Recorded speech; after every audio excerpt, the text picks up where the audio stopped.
Hello dear students, स्वागत है आपका अपने YouTube channel learn science with Lata Kala में। डियर स्टूडेंट्स, हमारे प्रीवियस वीडियोज़ में हम परावर्तन और उसके नियम, गोलीय दर्पण की सामान्य जानकारी, अवतल और उत्तल दर्पण के द्वारा प्रतिबिंब बनने के नियमों की जानकारी विस्तारपूर्वक ले चुके हैं। आज का हमारा वीडियो है अवतल दर्पण द्वारा वस्तु की विभिन्न स्थितियों के लिए प्रतिबिंब बनना। डियर स्टूडेंट्स, वीडियो पसंद आने पर आप इसे लाइक, शेयर और सब्सक्राइब जरूर कीजिएगा। तो चलिए वीडियो शुरू करते हैं। अवतल दर्पण द्वारा वस्तु की विभिन्न स्थितियों के लिए प्रतिबिंब बनना। स्टूडेंट्स, ये आपके आगे एक अवतल दर्पण का सामान्य रेखा चित्र है। तो ये अवतल दर्पण है।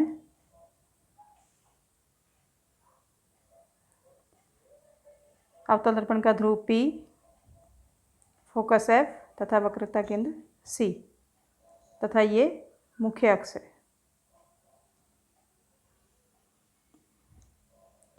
तब जब अवतल दर्पण द्वारा प्रतिबिंब बनाते हैं हम विभिन्न स्थितियों के लिए, तो मुख्यतः 6 स्थितियां इसमें ली जाती हैं। पहली स्थिति, जब वस्तु अनंत पर स्थित हो। दूसरी स्थिति, जब वस्तु C से परे हो अर्थात C से दूर हो। तीसरी स्थिति में हम जब वस्तु C पर हो। जो फोर्थ पोजीशन लेंगे जब वस्तु C और F के मध्य हो। पांचवी पोजीशन हम लेंगे जब वस्तु फोकस पर हो, F पर हो।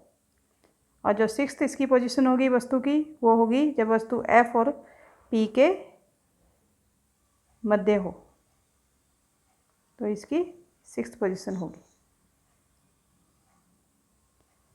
तो आइए आगे हम इन सभी स्थितियों पर चर्चा करते हैं।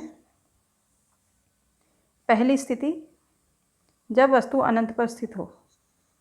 ये वस्तु है AB जो कि अनंत पर स्थित है।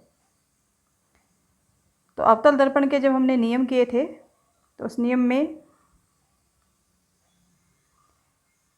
एक नियम यह था कि जब प्रकाश की किरण मुख्य अक्ष के, ये मुख्य अक्ष है, इसके समानांतर होती है तो वो इसके फोकस से होकर गुजरती है। इसी प्रकार नीचे भी प्रकाश की किरण मुख्य अक्ष के समानांतर है तो वो उसके फोकस से होकर गुजरेगी। अब प्रतिबिंब तब बनेगा बच्चों जब दो प्रकाश की किरण आपस में प्रतिच्छेद करेंगी। तो प्रतिच्छेद कर रही है ये F पर, तो प्रतिबिंब कहाँ बनेगा? F पर। अर्थात जब वस्तु अनंत पर हो तो प्रतिबिंब F अर्थात फोकस पर बनता है। बिंदु आकार का बनता है। मुख्य अक्ष से अगर प्रतिबिंब नीचे की ओर होगा तो उसे हम कहेंगे उल्टा। और जब अवतल दर्पण के सामने प्रतिबिंब होगा तो वो होगा वास्तविक।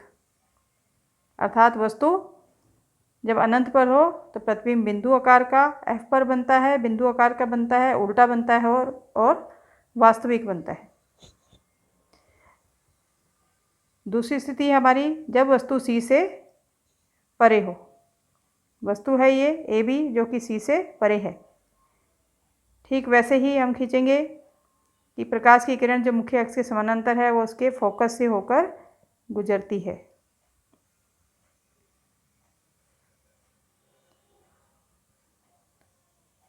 अवतल दर्पण का दूसरा नियम था कि प्रकाश की किरण जब C से होकर गुजरती है तो वो उसी मार्ग पर वापस लौट जाती है। जिस मार्ग पर आई उसी मार्ग पर लौट जाती है। प्रतिच्छेद कहाँ पर कर रही है? यहाँ पर कर रही है।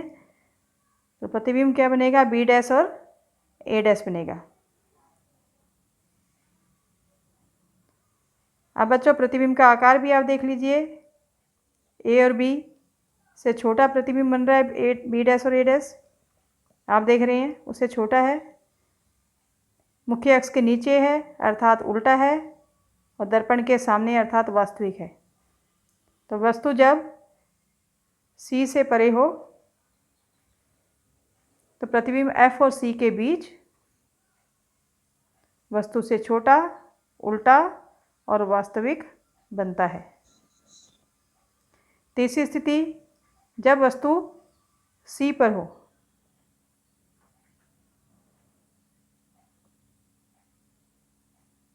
यह है वस्तु जो कि C पर स्थित है। प्रकाश की किरण मुख्य अक्ष के जो समानांतर जाती है वो उसके फोकस से होकर गुजरती है, तथा जो प्रकाश की किरण अवतल दर्पण के फोकस से होकर गुजरेगी वो मुख्य अक्ष के समानांतर हो जाती है। ये भी एक नियम हमने पढ़ा था। दोनों किरणें कहाँ प्रतिच्छेद कर रही हैं? बिल्कुल C के नीचे ही प्रतिच्छेद कर रही हैं, अर्थात प्रतिबिंब कहाँ बनता है? C पर ही बनता है। बिल्कुल वस्तु के आकार का बनता है। देखिए दोनों बराबर हैं। उल्टा बनता है और वास्तविक बनता है। बच्चों, जब आप ये किरण आरेख खींचेंगे तो आप स्केल का उपयोग करेंगे। जितनी दूरी आप P और F के बीच में लेंगे उतनी ही दूरी आप F और C के बीच में भी लेंगे, तो आपका जो किरण आरेख है बिल्कुल सही बनेगा। प्रतिबिंब का आकार बिल्कुल सही बनेगा। अगली स्थिति, जब वस्तु C और F के बीच में हो। ये C है और ये F है, इनके बीच में ये वस्तु स्थित है। तो वही किरण हम खींचेंगे कि मुख्य अक्ष के समानांतर जो किरण है उसके फोकस से होकर गुजरती है। ये किरण आप देख रहे हैं कि हम सभी रेखा चित्र में खींच रहे हैं कि वस्तु मुख्य अक्ष के समानांतर है। वस्तु से किरण जाएगी और वो अवतल दर्पण से परावर्तित होकर उसके फोकस से होकर गुजरेगी। दूसरी जो किरण है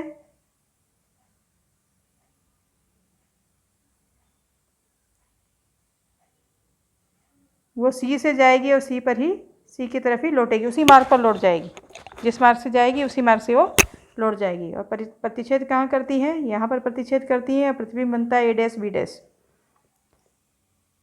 वस्तु से आप देखिए, वस्तु का आकार यहाँ छोटा है और यहाँ वस्तु का आकार बड़ा है, तो प्रतिबिंब बनता है A' B'। कहाँ बनता है? C से परे बनता है, बड़ा बनता है, उल्टा बनता है और वास्तविक बनता है। अगली स्थिति, जब वस्तु F पर स्थित हो।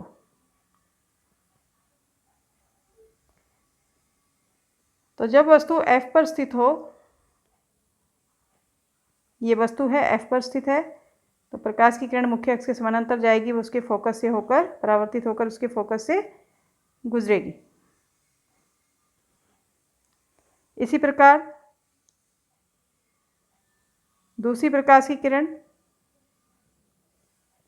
जो कि C से जा रही है उसी मार्ग पर वापस लौट जाएगी और आगे बढ़ते बढ़ते अनंत पर वो क्या करेंगी? प्रतिच्छेद करेंगी। तो वस्तु का प्रतिबिंब कैसे बनेगा? अनंत पर बनेगा, बड़ा बनेगा, उल्टा बनेगा और वास्तविक बनेगा।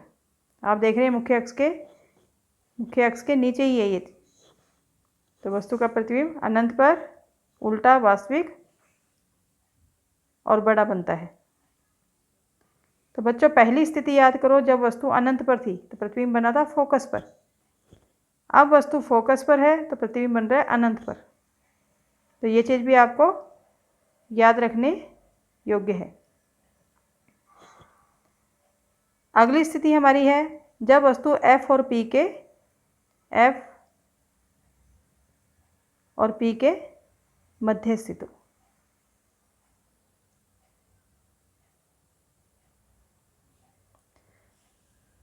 तो जब वस्तु F और P के मध्य स्थित होती है तो एक किरण तो जो C से होकर गुजरेगी वो उसी मार्ग पर वापस लौट जाएगी, तथा दर्पण के पीछे भी ये आभासी प्रतीत होगी। इसी प्रकार से अपवर्तन का एक नियम हमने और पढ़ा था, ये अवतल दर्पण का हमने एक नियम और पढ़ा था कि जब प्रकाश की किरण अवतल दर्पण के ध्रुव पर आपतित होती है तो उतना ही कोण बनाते हुए ये परावर्तित हो जाती है तथा इसको भी हम पीछे की ओर ले जाएंगे। तो पीछे की ओर जाके दर्पण के पीछे जाके ये ए डैश बी डैश जहाँ पर मिलेगी वहाँ पे प्रतिबिंब बनेगा ए डैश बी डैश।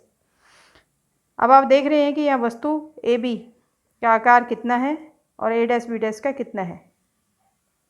तो वस्तु का आकार से प्रतिबिंब का आकार बड़ा है, अर्थात प्रतिबिंब बड़ा बनता है, दर्पण के पीछे बनता है।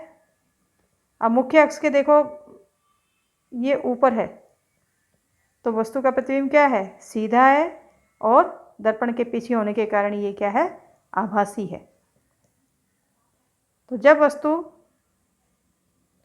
F और P के मध्य स्थित हो तो प्रतिबिंब दर्पण के पीछे वस्तु से बहुत बड़ा, सीधा और आभासी बनता है। तो बच्चों ये थी आपकी 6 स्थितियाँ जिनके लिए हमने विभिन्न वस्तु के विभिन्न स्थितियों पर विचार किया और कहाँ कहाँ पे प्रतिबिंब किया उसके बारे में हमने विस्तारपूर्वक चर्चा की।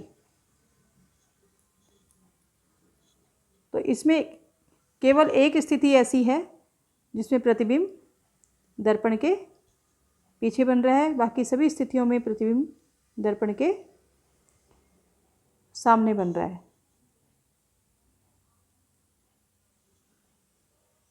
तो बच्चों वीडियो कैसा लगा कमेंट्स बॉक्स में जाके आप कमेंट्स करके भी बता सकते हैं, अपने सजेशन दे सकते हैं तथा संबंधित जो हमारा लेसन चल रहा है इससे संबंधित आगे आने वाले वीडियो में भी इसी प्रकार से विस्तारपूर्वक जानकारी दी गई है। तो बने रहिए अपने YouTube channel learn science with Lata Kala के साथ। Thank you.